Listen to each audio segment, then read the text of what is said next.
I had grown up in a very tough environment, very rough environment, son of a teenage mother. Dad left home when I was only 2 years old. And I grew up with a single mom with a sibling.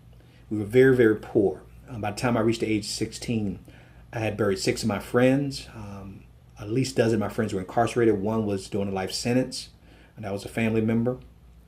I had been sexually abused as a child by the only man that meant anything to me in my life. He was also a family member, and he abused me for 3 years.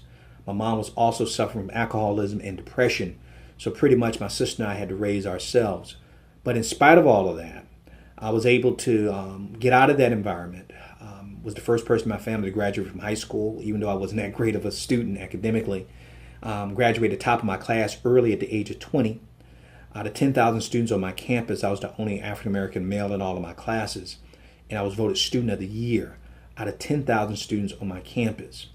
Also made history in the state of Florida by becoming the youngest professor ever hired to teach in the state of Florida at the age of 24. And by the time I reached the age of 30, I had already started a business at the age of 22. Got married at the age of 22 as well.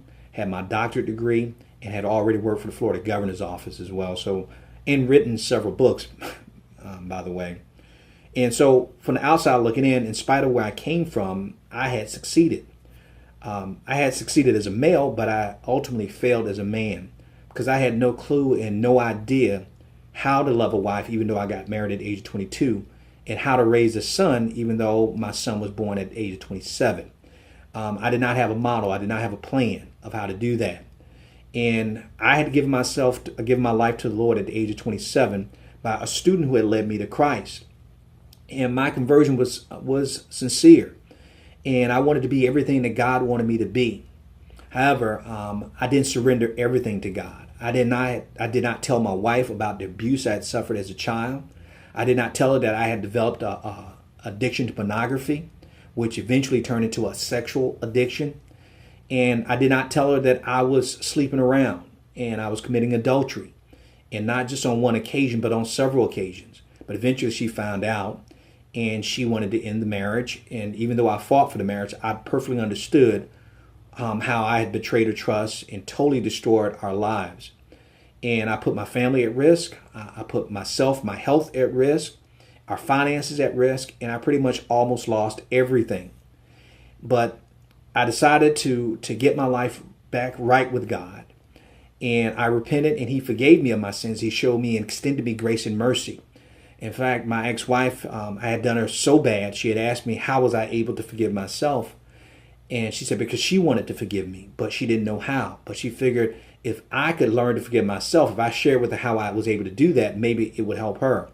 And I told her the reason I was able to forgive myself because I really cried out to God and I had a difficult time of looking at what I had done to my family.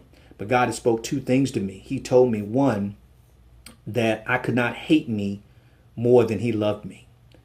And that ministered to my heart, that I could not hate myself more than he loved me. He told me to even try it, and I couldn't do it. And also he shared with me that all the things that I had done to my wife and to my family, even things she never found out about because she didn't ask. He says that everything you did, Joe, my son died for that too. There's nothing that you've done or could do that my son did not already die for. And so I had received that forgiveness, but I had lost pretty much almost everything. But I still had these wounds and these deep scars of having a father wound, of not having a man in my life to teach me how to be a husband, how to be a father.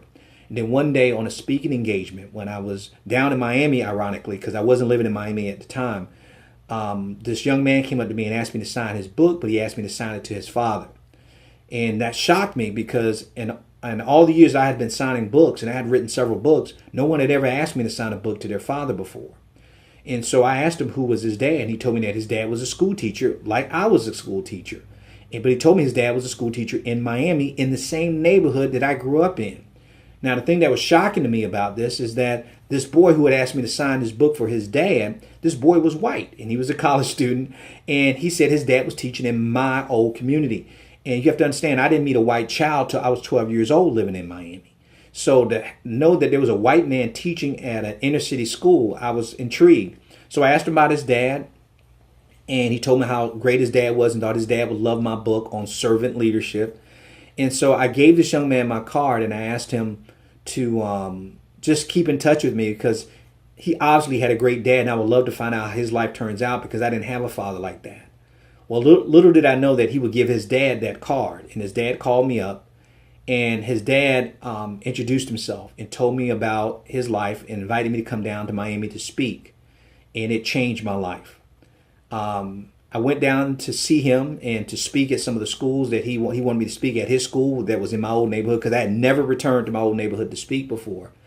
And he let me into his life for 5 days. And it changed my life. Not only was he a Christian, he showed me what a Christian father and a husband looked like. By the way, he had 8 kids. They were all living with him. He had his 8 children there, including the son who had given him my card. And I had dinner with them. I sat at the table with them, and I saw how they interacted as a family. I watched how he communicated and loved on his wife, and how his wife respected him.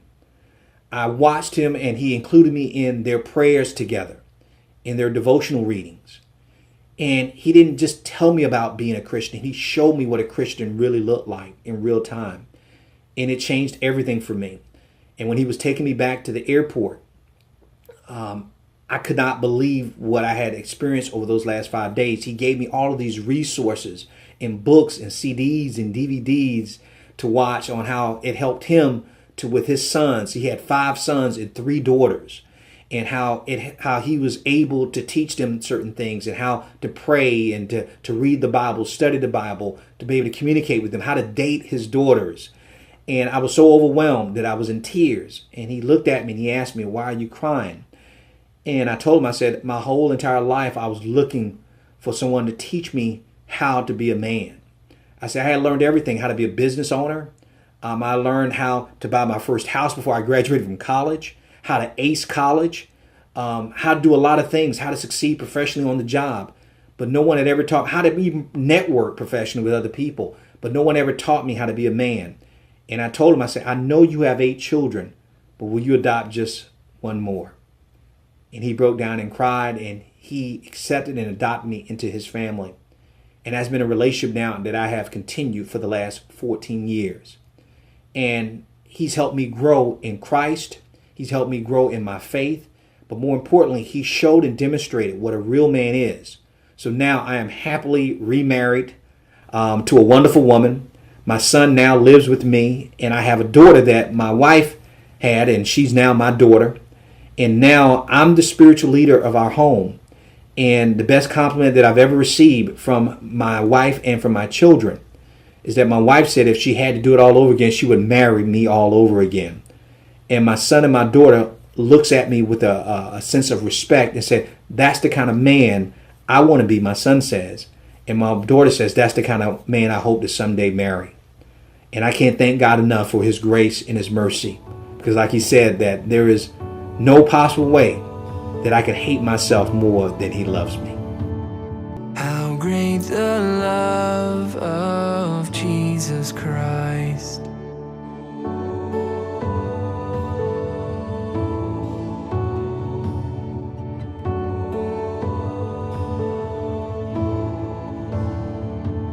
Upon the cross of Calvary, the blood was shed that pardons me. No